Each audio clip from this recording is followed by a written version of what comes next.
Hi, my name is Anu Verma, and this was a patient from Dr. Helen Matthews, MD, an OBGYN clinic in San Ramon, California. She's a returning patient with a chief complaint of dark continuous vaginal bleeding, which began 10 days ago. This patient was very challenging to me because the patient has a history of depression and her current gynecological symptoms are aggravating her depression. Subjective findings: ID MHDOB 1/1/1958, a 64-year-old Asian Hispanic female, went to the clinic alone. The date of service was 06/10/2022. MH is a reliable historian. Chief complaint: I still have a vaginal bleeding. HPI. Started to have vaginal bleeding 10 days ago. She was sent to the transvaginal ultrasound last week, which is 6/2/22. She is unsure of the results. The bleeding has continued on a daily basis, which does not worsen nor relieved by anything. Reports fullness of abdomen. Bleeding is dark in color and characterized as spotting to moderate levels. Denies any pelvic pain. Denies taking medications for the bleeding.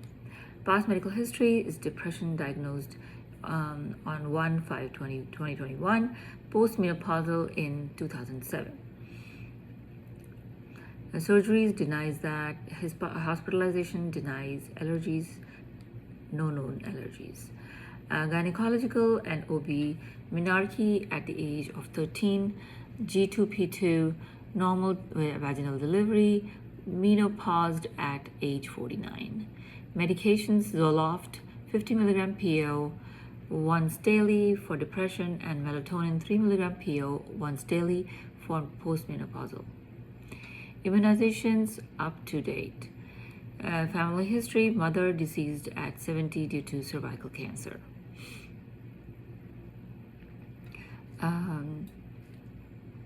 Daughter alive, 35, anxiety disorder. Social history: lives at home by herself, divorced, and her children just visit her once a month. She's non-smoker, non-alcoholic, denies drug use. She states that she feels safe at home. ROS: constitutional symptoms, denies weight loss, fatigues, and fever. Cardiovascular: denies chest pain, palpitations, or edema. Respiratory: denies shortness of breath, wheezing. Gastrointestinal: states feeling of fullness in abdomen, denies any bowel changes. Genitourinary: vaginal bleeding, denies painful urination, urgency. Neurological: denies headaches, numbness, tingling. Psychiatric: states feeling more depressed and lonely because of her current symptoms, but denies self-harm. Objective: all her vital signs are normal at this time. On ultrasound, her endometrium was thick, 7 millimeters, 2 regular masses noted in the posterior myocardium and extending to the uterine serosa. This was done on 6/2/2022. And myometrium, and it was noted that in the posterior myometrium was extending to the uterine serosa. Physical exam: general constitutional, afebrile, well-nourished, well-dressed. Cardiovascular: RRR, S1, S2 sounds auscultated. Respiratory: breath sounds clear, equal in all areas. GI: mild discomfort to RLQ upon palpation. Bowel sounds auscultated in all 4 quadrants. GU: external genitalia normal, no ulcers or lacerations. Vagina shows healthy pink mucosa. White discharge noted. Cervix shows no lesions. Endometrial biopsy performed with ample of sample collected. Neuro as normal sensation, steady gait, alert and oriented to person, place, time, and event. Psychiatric: calm mood and maintains eye contact. PHQ 9 scale, score of 18. Now for her assessment findings. Assess uterine sarcoma. Assessments is a uterine sarcoma C555 due to presence of 2 intrauterine irregular masses, abnormal vaginal bleedings, abnormal bloating, and feeling of fullness. American Cancer Society 2020. The presence of thickened endometrium. Uterine fibroids, D25.9 due to unknown uterine mass, unlikely due to patient's advanced age and no complications upon giving birth. Giuliani et al. 2020. Number 3, major depressive disorder, F33.1 due to PHQ-9 score and 18 and verbalizes feeling depressed and lonely, Anxiety and Depression Associations of America 2020. A final diagnosis, suspected uterine sarcoma, C55. Plan, suspected uterine sarcoma, diagnostics, endometrial biopsy, performed awaiting results. Treatment depends on the outcome of the testing.